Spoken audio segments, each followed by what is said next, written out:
everyone, it's Lexie. So in today's video I'm going to be sharing with you all the books that I want to read in February. So this is a bit of an ambitious TBR, just because I do have 6 books in here and 2 I'm currently reading now, and it's January 29th, so I probably will finish them around the beginning of February is what I'm hoping. But yeah, so like February is going to be a bit of a strange month, so I get like basically a week and a half off from school because we get part of the week off. My program does for a conference that I'm not going to, so I'll be going home for that. And then also the following week is our like spring break, even though it's in February, or winter break.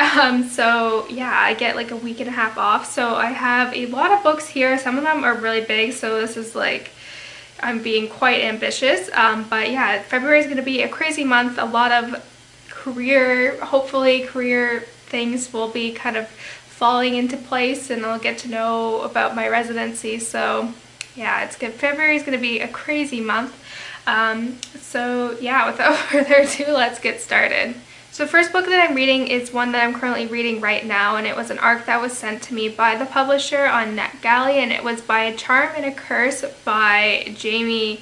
Questell, I think that's how you pronounce it. So basically the premise of the story is it follows a girl named Emmeline who goes to the circus that's in town, and she ends up getting cursed and she is forced to stay there. And basically how this curse works is that by her being there, by being cursed to staying there, everyone else that works at the circus is charmed, where essentially they get like basically like they can live longer, they don't get sick and all this stuff. So she has to figure out how to break that curse, and right now like it's okay. I'm not really big into YA, but I was like, why not?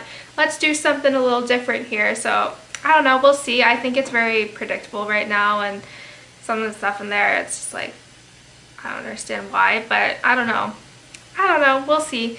But yeah, that's the one that I'm currently reading right now, and I'll have my review up for that on the 14th, so you can go see how I feel about this book when I finish it. And so the next one that I'm reading is actually, let me grab it right here. I'm actually listening to this on audiobook. I was like, I'm gonna mix it up a bit because this is again another book that's been on my shelf for a while, and I'm like, I just need to figure out if it's something that I like or want to get rid of, because there is one Jojo Moyes book that I read last month that I didn't like, and I'm gonna unhaul very soon.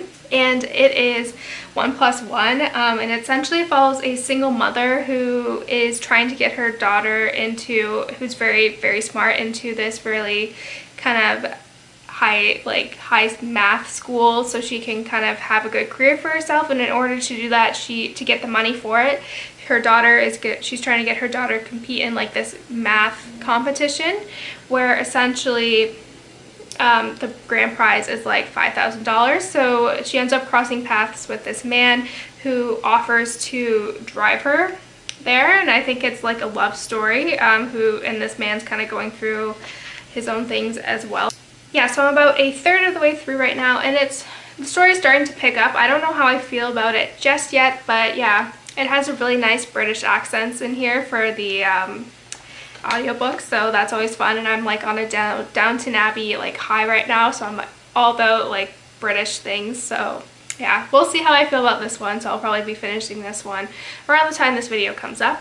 So this is a book that I definitely have to get to this month, and it is the Tales&Teacups book club pick for the month of January and February, and it is The House at Riverton by Kate Morton. So this one kind of has pretty much a lot of Downton Abbey vibes, so I'm really excited. So basically it follows a girl who's working as a servant for like this like very posh family, and they have like a party essentially, and I think it's like basically a young poet ends up shooting himself, and no one there except the girl who works there and then the 2 daughters knows about it until many years later, when Grace, who was a servant girl, is in a nursing home. She gets a visit from a director who's interested in telling like the story about what happened here at this house, and it takes off from there. So I love Kate Morton. This will be the 4th book of hers that I've read. So yeah, these books do take a little bit of a while to read through, but I love it, and she has such an amazing writing, and I love it all. So yeah, definitely I will be picking this one up, and I will have the discussion questions, if you're interested in participating, it's all down below, so you can go check that out if you're interested. But yeah, I'm definitely excited to pick this one up. So this one is one that's been on my TBR for a while, and I'm like, I just need to pick it up because I'm like really excited to read it, and it is Sapiens, A Brief History of Humankind by Yuval Noah Harari. And basically this is just basically explaining how Homo sapiens evolved. And so I double majored in my undergrad, and one of them was for anthropology, so like this is totally up my alley. Like I love human evolution, so I'm really excited to pick this one up. And I ended up getting his newest book, Homo Deus, which is like where humans are going to be moving in the future, for Christmas. So that's why I want to get this one done so I can read the next one. But this book is like deceivingly heavy because it's like the nice like color, like the color paper, if that makes sense, where it's like glossy. So it's quite heavy, but I'm really excited to pick this one up, and I think it'll be totally up my alley because I've heard nothing but great things about it. And then this is one that is a massive book, but so that's why I was like, I'm gonna read it in February, where I know at least I don't have to be doing school stuff for a little bit and some traveling, so I'll have some time there. And it is Renegades by Marissa Meyer, and this is her newest, I don't even know if this is a series or a standalone, I don't know, newest fantasy novel. And I don't want to know anything about it. It says basically secret identities, extraordinary powers. She wants vengeance, he wants justice, and that's all I want to know about it. This book is huge though.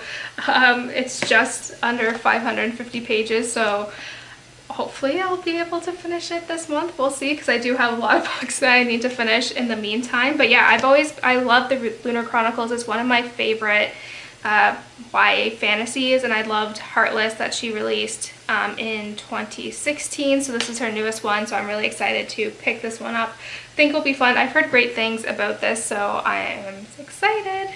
And lastly, this is a book that I have at home, and it is the illustrated edition of Harry Potter and the Prisoner of Azkaban. So this is one that I got back in October, I want to say, and I brought it home with me at Christmas because I was planning on reading it over like Christmas break, but I just didn't have time, so I decided now would be a good time because it's already at home and it's one less book I need to haul back and forth between home and school. So yeah, Prisoner of Azkaban is like between the Deathly Hallows and the Prisoner of Azkaban, like those two are my favorites of the series, so I'm really excited, and the illustrations as always are beautiful with these, so yeah, I'm very excited. So that's it, guys. Thank you guys so much for watching. I know this is a bit ambitious, so we'll see when I do my wrap up how good I stuck with this. And I do plan on doing a kind of reading vlog in the next couple weeks, so you can go and check that out when it's up, so keep your eyes peeled. But other than that, yeah, please let me know if you've read any of these books or what books you're going to be reading this month, because I'd love to know. So yeah, thank you guys so much for watching, and I will see you guys next time. Bye guys.